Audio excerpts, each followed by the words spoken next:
السلام علیکم ورحمۃ اللہ وبرکاتہ۔ الحمد للہ والصلاة والسلام علی رسول اللہ، اما بعد فإن خیر الحدیث کتاب اللہ وخیر الہدی ہدی محمد صلی اللہ علیہ وسلم وشر الامور محدثاتها وکل محدثۃ بدعہ وکل بدعۃ ضلالہ وكل ضلالة في النار۔ وقال الله تبارك وتعالى في محكم تنزيل: الذي خلق الموت والحياة ليبلوكم أيكم أحسن عملا۔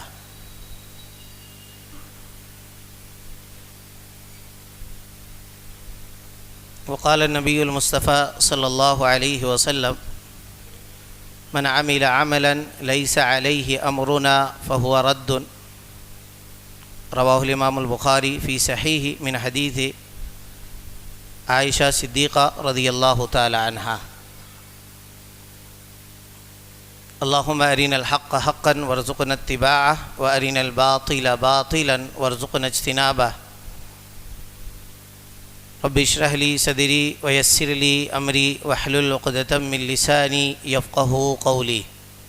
حاضرین مجلس، عزیزان ملت، نوجوان ساتھیوں، معزز علماء کرام، خطبہ مسنونہ کے بعد میں نے آپ کے سامنے سورۃ الملک سے ایک مشہور آیت، اس کا ٹکڑا تلاوت کیا ہے۔ موضوع استقبال رمضان۔ اللہ سے دعا ہے کہ اللہ تعالی ہمیں صحیح اور حق بات کہنے کی، بعدہ ہم سب کو رب العالمین عمل کی توفیق عطا فرمائے، آمین۔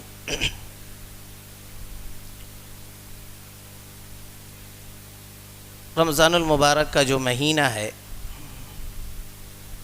بہت ہی بابرکت اور اہمیت کا حامل ہے۔ ایک لفظوں میں اگر کہنا ہو تو یہ سمجھ لیں آپ کہ نیکیوں کا موسم بہار ہے۔ اللہ تعالیٰ نے نفلی عبادتیں اور فرض عبادتوں کو ایک ساتھ جمع کر دیا ہے۔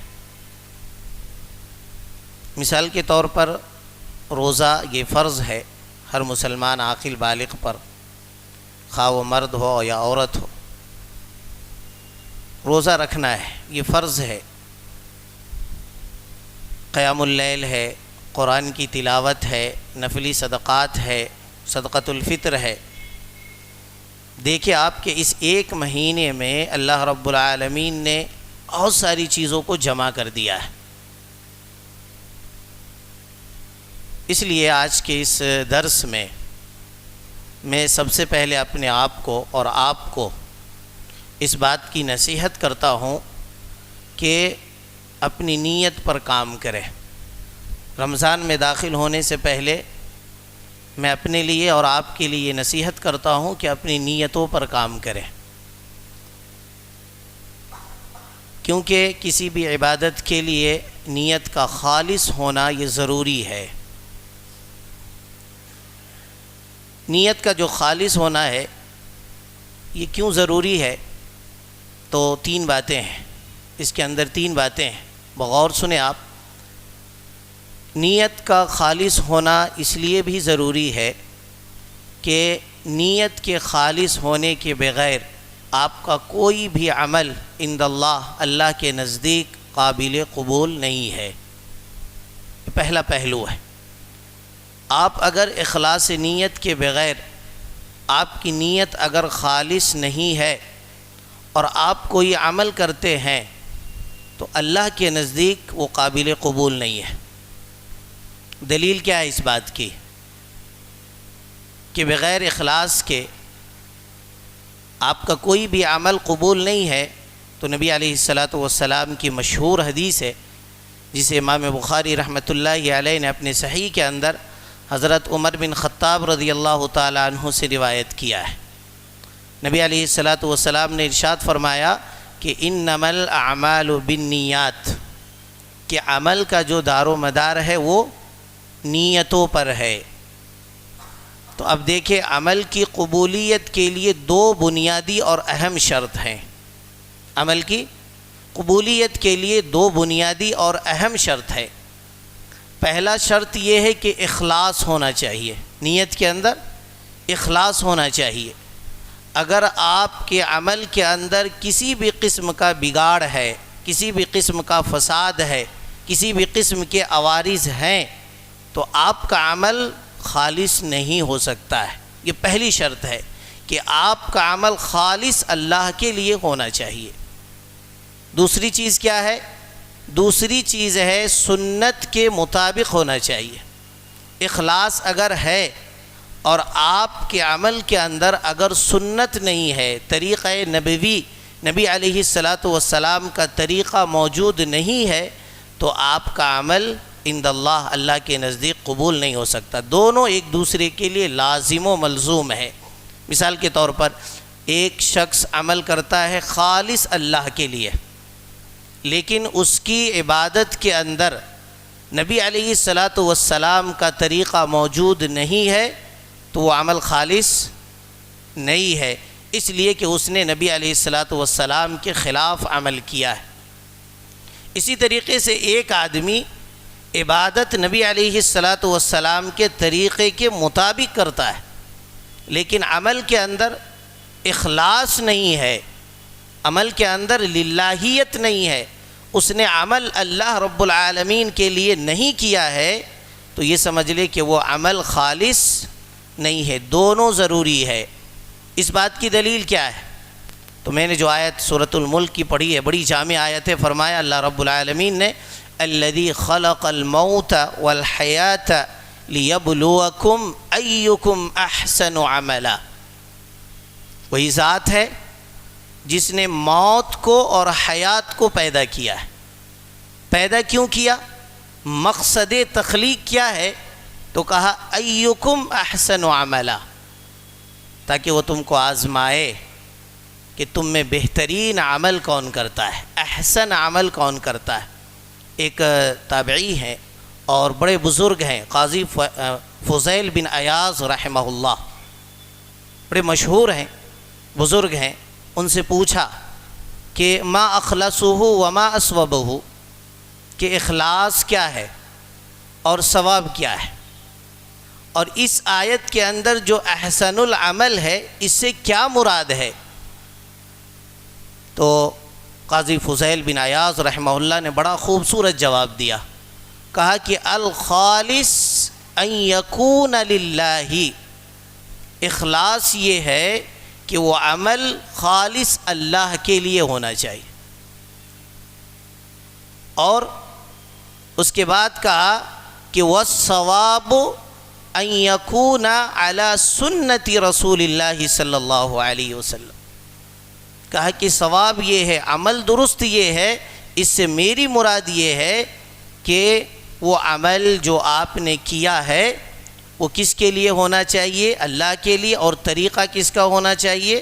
نبی صلی اللہ علیہ وسلم کا۔ یہ پاور ہے کس کا؟ نبی علیہ الصلاۃ والسلام کا۔ یہ پاور جو ہے نا ہمارے اور آپ کے طرف سے نہیں ہے، یہ رب العالمین کی طرف سے۔ اس کا اقرار آپ کلمہ میں بھی کرتے ہیں۔ کلمہ جب پڑھتا ہے آدمی تو کیا کہتا ہے؟ لا الہ الا اللہ۔ دیکھیے پہلے نسخے میں، پہلے کلمے میں، پہلے جز میں یہ کہہ دیا کہ اللہ کے علاوہ کوئی عبادت کے لائق نہیں ہے۔ اس کا مطلب یہ ہوا کہ وہ عبادت اگر کسی اور کے لیے کر رہا ہے، اس کے اندر ریا ہے، اخلاص نہیں پائی جا رہی ہے، تو اس کا مطلب یہ ہوا کہ وہ اپنے عمل میں خالص ہے نہیں ہے، کیونکہ کلمہ تو پڑھا ہے وہ کہ ایک اللہ ہے جس کی ہم عبادت کریں گے۔ اس کے بعد آپ فوراً کیا کہتے ہیں؟ محمد رسول اللہ، اللہ کے ایک ہی رسول ہیں، جس کو ہمارے اور آپ کے لیے مبعوث کیا گیا، ہمارے اور آپ کی ہدایت کے لیے مبعوث کیا گیا، اور جس کا ہم نے اور آپ نے کلمہ پڑھا ہے۔ ایک اور آیت ہے نماز میں پڑھتے آپ، اس کے اندر تو اللہ رب العالمین کی عبادت کا آپ اقرار بھی کرتے ہیں، ایاک نعبد و ایاک نستعین، کہا کہ اے اللہ ہم تیری ہی عبادت کرتے ہیں۔ امام ابن رجب حنبلی رحمۃ اللہ علیہ شرح کرتے ہیں، کہتے کہ انسان کا جو یہ دعویٰ ہے کہ اللہ ہم تیری ہی عبادت کرتے ہیں اور تجھ ہی سے مدد مانگتے ہیں، کا اس وقت تک محقق ہو ہی نہیں سکتا ہے، ثابت ہو ہی نہیں سکتا ہے، پروف ہو ہی نہیں سکتا ہے، جب تک کہ اس کا عمل دو بنیاد پر کھڑا نہ اترتا ہے۔ کا پہلا بنیاد یہ ہے کہ وہ اللہ کے لیے عمل کرے، اور دوسری بنیادی شرط یہ ہے کہ وہ عمل نبی علیہ السلام کے طریقے کے مطابق ہونا چاہیے۔ تو عمل اگر اچھا ہے، طریقہ نبی علیہ السلام کا نہیں ہے تو عمل اچھا نہیں ہے۔ اگر طریقہ نبی علیہ السلام کا ہے لیکن عمل کے اندر اخلاص نہیں ہے، تب بھی وہ عمل خالص نہیں ہے۔ یہ جو میں نے آیت پڑھی ہے اس کے اندر ایک بہت ہی خوبصورت نقطہ ہے، امام قرطبی رحمۃ اللہ علیہ نے بیان کیا ہے۔ کہا کہ یہ آیت جو ہے کہ اللہ تعالیٰ نے موت کو اور حیات کو پیدا کیا، کیوں پیدا کیا؟ تو کہا کہ آپ کو آزمانا چاہتا ہے کہ آپ میں سے احسن عمل، اچھا عمل کون کرتا ہے۔ لکھتے ہیں کہ اسلام کے اندر، اس کو غور سے سنیں، کہتے ہیں کہ اسلام کے اندر کثرت عمل یہ صرف مطلوب نہیں ہے، کثرت عمل کے ساتھ ساتھ کیفیت عمل بھی مطلوب ہے۔ بہت زیادہ آپ عمل کریں، کیفیت اس کے اندر موجود نہیں ہے، وہ کیفیت جو اللہ تعالیٰ نے بیان کیا ہے، وہ کیفیت اگر موجود نہیں ہے تو کہا کہ یہ اللہ کو مطلوب نہیں ہے۔ اللہ یہ چاہتا ہے کہ عمل کم سے کم بھی ہو، لیکن اگر وہ اخلاص اور نبی صلی اللہ علیہ وسلم کے طریقے کے مطابق ہے، اللہ اس سے محبت کرتا ہے، اللہ اس کو پسند کرتا ہے۔ اس کی ایک بہت مشہور دلیل ہے حدیث کے اندر کہ اسلام کے اندر صرف کثرت عمل مطلوب نہیں ہے، کیفیت عمل مطلوب ہے۔ 3 شخص آتے ہیں، حضرت انس کی حدیث ہے مشہور، 3 شخص آتے ہیں، ایک کہتا ہے کہ میں روزہ رکھوں گا، افطار ہی نہیں کروں گا، یہی کہتا نا۔ ایک کہتا ہے کہ میں شادی ہی نہیں کروں گا، ایک کہتا ہے کہ پوری رات نماز پڑھوں گا۔ نبی علیہ السلام کو یہ اس بات کی جب خبر لگتی ہے تو آپ بلاتے ہیں اور کیا کہتے ہیں کہ انا عارف باللہ، میں تو تم میں سب سے زیادہ اللہ کو جانتا ہوں، اور دیکھو میں نے شادیاں بھی کی ہے اور ہمارے بچے بھی ہیں، ہم روزہ بھی رکھتے ہیں، افطار بھی کرتے ہیں، نماز کو راتوں کو نماز بھی پڑھتے، سوتے بھی ہیں۔ اس کے بعد کیا کہا، وہ قابل غور ہے، کہا فمن رغب عن سنتی فلیس منی، کہا جس نے میری سنت سے اعراض کیا وہ میرے طریقے پر نہیں ہے، میرے راستے پر نہیں ہے۔ اب سمجھ سکتے یہ جو تینوں شخص تھے، جس نے کہا روزہ ہی رکھوں گا، افطار نہیں کروں گا، اچھا تھا نا، اور بہت زیادہ تھا۔ کہا پوری رات نماز پڑھوں گا، سوؤں گا ہی نہیں، یہ بھی تو اچھا ہی عمل تھا، ارادہ تو بہترین تھا، لیکن طریقہ چونکہ نبی علیہ السلام کا نہیں تھا، اس لیے نبی علیہ السلام نے اس کو ریجیکٹ کر دیا اور کہا کہ یہ نہیں چلے گا۔ چلے گا کیا؟ جو میرا طریقہ ہے، میں نے شادیاں بھی کی ہے، رات کو سوتا بھی ہوں، نمازیں بھی پڑھتا ہوں، روزہ بھی رکھتا ہوں، افطار بھی کرتا ہوں۔ تو اس بات کو یاد رکھیے کہ احسن عمل وہی ہوگا جو نبی علیہ السلام کے طریقے کے ساتھ ساتھ اللہ کے لیے کیا جاتا ہے۔ کیفیت کی 2 تقسیمیں امام ابن قیم رحمۃ اللہ علیہ نے اس آیت کے ضمن میں لکھا ہے کہ کیفیت کی 2 تقسیم ہو سکتی ہے۔ ایک کیفیت ہے ظاہری، اس کو بھی آپ سن لیں، ایک ہے ظاہری کیفیت اور ایک ہے باطنی کیفیت۔ ظاہری کیفیت طریقہ ہے اور باطنی کیفیت اخلاص ہے۔ کہا کہ اگر یہ دونوں کیفیت انسان کے عمل کے اندر موجود نہیں ہے، اگر باطنی کیفیت میں اخلاص نہیں ہے اور ظاہری کیفیت میں طریقہ نبوی موجود نہیں ہے، تو عمل کیا ہوگا؟ بیکار ہو جائے گا، رائگاں ہو جائے گا، خراب کر دیا جائے گا۔ قیامت کے دن اس بندے کو اس عمل کا کوئی فائدہ نہیں ملے گا۔ تو نیت کی جو نصیحت کی گئی ہے، اس لیے کہ بغیر اخلاص نیت کے آپ کا کوئی بھی عمل درست نہیں ہو سکتا ہے۔ دوسرے پہلو پر غور کریں کہ اگر آپ کی نیت کے اندر اخلاص نہیں ہے، تو جو آپ کی نیت ہے نا وہ قیامت کے دن آپ کے خلاف حجت ہے۔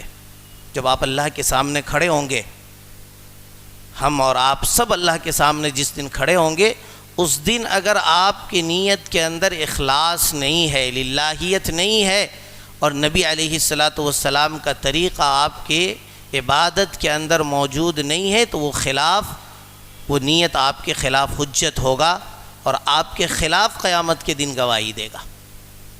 قرآن مجید کے اندر 2 آیتیں ہیں اور واضح طور پر اللہ تعالیٰ نے اس کی طرف اشارہ کیا ہے۔ ایک آیت ہے سورہ عادیات کے اندر، وَحُصِّلَ مَا فِي الصُّدُورِ، فرمایا اللہ رب العالمین نے کہ قیامت کے دن تمام سینے کے اندر جو بھید ہے اس کو ظاہر کر دے گا، کھول دیا جائے گا آپ کے سینے کے اندر کیا بھید ہے۔ علماء نے شرح کیا ہے قیامت کے دن بندے کے اعمال کو لایا جائے گا، ایک بندے کے عمل کو لایا جائے گا۔ مثال کے طور پر ہم یہاں بیٹھے ہیں، نماز پڑھ کے بیٹھے ہیں، جس نے بھی عشاء کی نماز پڑھی ہے مثال کے طور پر، تو اللہ تعالیٰ اس عشاء کی نماز کو لائے گا، اس کے سامنے لائے گا اور فرشتوں سے حکم دے گا کہ اس کے نماز کے ساتھ اس کی نیت کی جانچ پڑتال کرو، اس کی نیت کو دیکھو کہ اس نے جو عمل کیا ہے وہ اللہ کے لیے کیا ہے یا نہیں کیا ہے۔ پھر اس کو جانچا جائے گا، اس کی جانچ پڑتال ہوگی، اس کو چیک کرے گا اللہ رب العالمین۔ چیک کرنے کے بعد اس شخص کے لیے بڑی بد نصیبی ہوگی، وہ شخص بڑا مایوس ہوگا جس کے پاس عمل تو ہوگا لیکن اخلاص نہیں ہوگا، عمل تو ہوگا لیکن اللہ کی محبت اس عمل کے اندر داخل نہیں ہوگی، بڑا مایوس ہوگا۔ پہلے ہم لوگ دعا کر لیں اللہ سے کہ اللہ تعالی ہمارے عمل کے اندر اخلاص کو پیدا فرمائے۔ وہ بندہ جس نے عمل کیا تھا اخلاص کے ساتھ نہیں کیا ہے، وہ عمل اس کے خلاف ہے، کھڑا ہوگا۔ اس کو ایک جگہ اور بیان کیا اللہ رب العالمین نے سورہ طارق کے اندر، یوم تبلی السرائر، فرمایا اللہ رب العالمین نے کہ وہ دن جو ہوگا قیامت کے دن کیا ہوگا، جتنے بھی راز ہے، جتنے بھی بھید ہیں، اللہ رب العالمین اس کو کھولے گا، کھول دیا جائے گا۔ تبلا بمعنی تکشف، کھولا جائے گا، اور سریرہ جو ہے یہ سرائر، یہ سریرہ کی جمع ہے، جو بھی بھید ہے تمام بھیدوں کو اللہ رب العالمین قیامت کے دن کھولے گا، اور یہ آپ کے جو ہاتھ پاؤں اعضاء ہیں یہ سب اللہ کے سامنے آپ کے خلاف گواہی دیں گے۔ تو نیت کی اصلاح اس لیے بھی ضروری ہے کہ اگر آپ کی نیت صحیح نہیں ہے، درست نہیں ہے، آپ کی نیت کے اندر اگر اخلاص نہیں ہے، للہیت نہیں ہے، تو یہ نیت آپ کے خلاف ہے قیامت کے دن۔ ایک اور پہلو پر آپ غور کریں کہ نیت کی حفاظت کیسے کرنی چاہیے، یعنی نیت کے اندر استقامت کیسے لانا چاہیے۔ یہ بارہا سوال ہوتا ہے کہ ایک بار آدمی نماز پڑھتا ہے پھر چھوڑ دیتا ہے، نیکی کا کام کرتا، اس کے اندر استقامت نہیں آتی ہے، کیسے آئے گا استقامت، اس کے اندر آپ استقامت کیسے لا سکتے ہیں؟ یہی سوال امام اہل سنہ والجماع امام احمد بن حنبل رحمۃ اللہ علیہ سے کیا گیا، یہی سوال کیا گیا، تو انہوں نے جواب دیا، بڑا ہی خوبصورت جواب دیا۔ کہا کہ جب بھی تب کوئی عمل کا آغاز کرتے ہو، کسی عمل کو شروع کرتے ہو، کسی عمل کا کرنے کا ارادہ بناتے ہو، تو سب سے پہلے اپنی نیت کو جانچ لیا کرو، اپنی نیت کو جانچ لیا کرو، اور جانچنے کے بعد دیکھو کہ اگر نیت کے اندر کوئی بھی فساد ہے، نیت کے اندر کوئی بھی بگاڑ ہے، نیت اگر آپ کی خالص نہیں ہے، تو سب سے پہلے وہ جو عوارض ہیں، وہ جو بیماری ہے نیت کے اندر، وہ جو منفی سوچ ہے اس نیت کے اندر، کہا اس کو ختم کر لو۔ ختم کرنے کے بعد وہ عمل، جس عمل کو تم نے آغاز کرنے کا ارادہ کیا ہے، اس وقت تک نہ کرو جب تک کہ تمہارے دل کے اندر جو عوارض تھے، جو بیماریاں تھیں، وہ ختم نہ ہو جائے۔ ختم ہو جائے اس کے بعد ہی آپ اس عمل کو شروع کریں۔ کہا اگر اس طریقے سے کرو گے تو تمہارے عمل کے اندر استقامت پیدا ہوگا اور تم عمل کو صحیح انجام تک پہنچا سکتے ہو۔ بڑا ہی قیمتی معاملہ ہے۔ ہم اور آپ نیت کا، کسی عمل کا آغاز تو کرتے ہیں، لیکن نیت میں ہم پکے نہیں ہوتے، ہماری نیت کے اندر کھوٹ ہوتی ہے، ہمارے نیت کے اندر اخلاص ہوتا ہی نہیں ہے۔ ہم عمل کسی اور عوارض کی وجہ سے، کسی اور مقصد کی وجہ سے کرتے ہیں۔ اس لیے آپ عمل کرنے سے پہلے رمضان آ رہا ہے اور یہ بہت ہی قیمتی مہینہ ہے۔ ہر وہ شخص جو گنہگار ہے وہ اللہ کو راضی کر سکتا ہے، یہ راضی کرنے کا مہینہ ہے۔ آپ اس کی فضیلتوں کو جانتے، اتنا بڑا مہینہ ہے کہ اللہ نے کہا ہے خود کہ بندہ جو ہے نا روزہ میرے لیے رکھتا ہے، بھوکا میرے لیے رہتا ہے، میں ہی اس کی جزا دینے والا ہوں۔ تو اب اس جزا کو حاصل کرنے کے لیے ہمارے لیے اور ضروری، ہمارے لیے اور آپ کے لیے بلکہ تمام مسلمانوں کے لیے ضروری ہے کہ ہم آج ہی سے اپنی نیت کی جانچ کریں، اپنی نیت کو اس بات کے لیے تیار کریں کہ اب آگے جو رمضان کا مہینہ آنے والا ہے ہم اس کا صحیح انداز سے اور صحیح طریقے سے استقبال کر سکیں، اور اس کے اندر جو بھی چیزیں آنے والی ہے اور جو بھی عبادتیں ہیں اللہ رب العالمین کے لیے کر کے اپنے رب کو راضی کر سکے۔ اس کے لیے نسخہ یاد رکھے امام احمد بن حنبل رحمۃ اللہ علیہ کا کہ نیت کو جانچ لو، اگر منفی سوچ ہے، کہیں پر بھی کوئی عوارض ہے، کہیں پر کوئی بیماری اگر پائی جا رہی ہے تو سب سے پہلے اس کی اصلاح کرو۔ اصلاح کرنے کے بعد عمل کو شروع مت کرو جب تک کہ تمہارا دل پوری طریقے سے، تمہارا قلب اور تمہاری نیت پوری طریقے سے تیار نہ ہو جائے اس عمل کو کرنے کے لیے۔ یہ ایک چیز ہو گئی۔ اب جانتے ہیں کہ جو شخص نیتوں کے ساتھ جہاد کرتا ہے، جو عوارض آتے ہیں، جو شیطانی وسوسے آتے ہیں، جو فساد دل کے اندر پیدا ہوتا ہے، جو قلب اور نیت کے اندر بگاڑ آتا ہے، اس سے لڑنے والا شخص سب سے بڑا مجاہد ہے۔ فرمایا نا کہ من جاہد نفسہ، کہ جو شخص اپنے نفس سے جہاد کرتا ہے وہ سب سے بڑا مجاہد ہے۔ امام ابن قیم رحمۃ اللہ علیہ نے ایک نمازی کی مثال دیا ہے، کہا کہ ایک نمازی ہے، نماز کے لیے آتا ہے، وضو اچھی طریقے سے کرتا ہے، وضو اچھی طریقے سے کر لیا، وضو خوبصورت ہے، وضو کرنے کے بعد نماز کے ارکان کی، حدود کی پابندی کرتے ہوئے نماز پڑھ رہا، لیکن دل میں وسوسے آ رہے اور اس وسوسے سے پوری نماز لڑ رہا ہے، پوری نماز مجاہدہ کر رہا، جہاد کر رہا شیطان کے ساتھ، وہ دور بھگانے کی کوشش کر رہا۔ ہم اور آپ تو اسی میں مگن ہو جاتے نا، اسی میں مگن ہو جاتے، دکانوں کا حساب، کاروبار کا حساب، تجارتوں کا حساب سب نمازوں میں آتا ہے اور ہم وہیں پر کر کے چلے جاتے ہیں گھر۔ لیکن حقیقی مسلمان، حقیقی نمازی وہ ہوتا ہے جو اگر نماز کے اندر وسوسے آتے ہیں شیطان کے تو اس سے لڑتا ہے، اس سے جہاد کرتا ہے۔ امام ابن قیم رحمۃ اللہ علیہ کہتے ہیں جس مومن کے اندر یہ صفت پیدا ہو گئی کہ نماز کے اندر وہ شیطان سے لڑ رہا ہے تو کہا اس کو 2 ثواب ملے گا۔ ایک تو جو اس نے نماز پڑھی ہے اس کا بھی ثواب اسے ملے گا ہی، اور کہا اس نے جو شیطان سے پوری نماز جہاد کیا ہے کہا اس کو جہاد کا بھی ثواب ملے گا۔ ایک جگہ کہا کہ وہ شخص نمازی بھی ہے اور وہ شخص مجاہد بھی ہے، تو ایک آدمی کتنا ثواب پا سکتا ہے؟ تو آپ اپنے نفس کی اصلاح کریں، نفس سے جہاد کرنے کی عادت بنائیں۔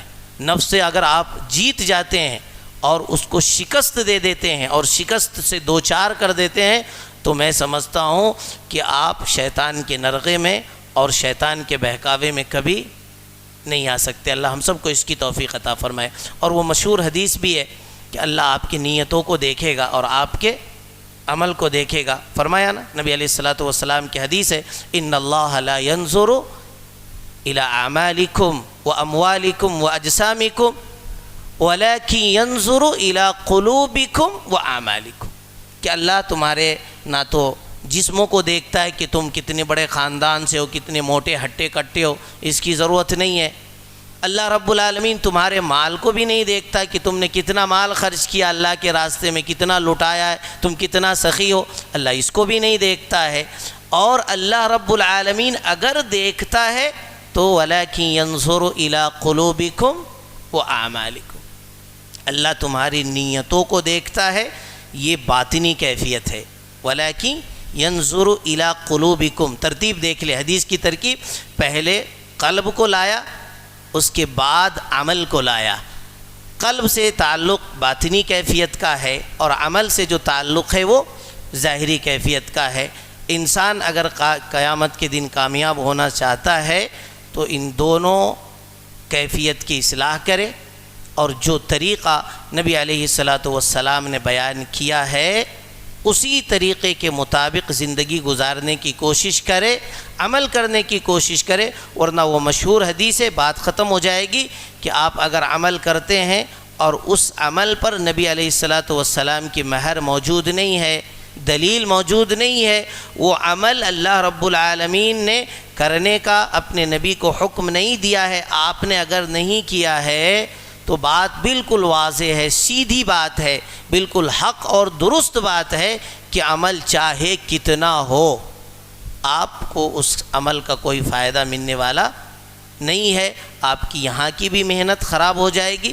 اس لیے ہم سب کے لیے یہ نصیحت ہے یا وصیت سمجھ لیں آپ کہ ہم اور آپ رمضان کے آنے سے پہلے اپنی نیتوں کی اصلاح کر لیں، اور اس کا جو طریقہ امام احمد بن حنبل رحمۃ اللہ علیہ نے بیان کیا ہے اس کو یاد رکھیں آپ، کہ ہم ابھی سے سوچیں اور دیکھیں کہ نیت کے اندر کتنا بگاڑ ہے، جہاں جہاں بگاڑ ہے، جہاں جہاں نقصان ہے، جہاں جہاں بیماریاں ہیں، اس کو ختم کرے اور نیت کو کلی طور پر اس بات کے لیے تیار کرے کہ ہم رمضان کا استقبال پوری مستعدی کے ساتھ، پوری قوت کے ساتھ اور پوری طاقت کے ساتھ کر سکتے ہیں۔ اللہ سب سے پہلے ہم کو اس کا مکلف بنائے، بعد وہ سامعین کو اللہ رب العالمین عمل کی توفیق عطا فرمائے۔ اللہ جب تک اس دنیا کے اندر زندہ رکھے، اسلام ایمان اور سلامتی کے ساتھ زندہ رکھے، اور جب خاتمہ فرمائے خاتمہ بالخیر فرمائے۔ وآخر دعوانا ان الحمد للہ رب العالمین۔ السلام علیکم ورحمۃ اللہ وبرکاتہ۔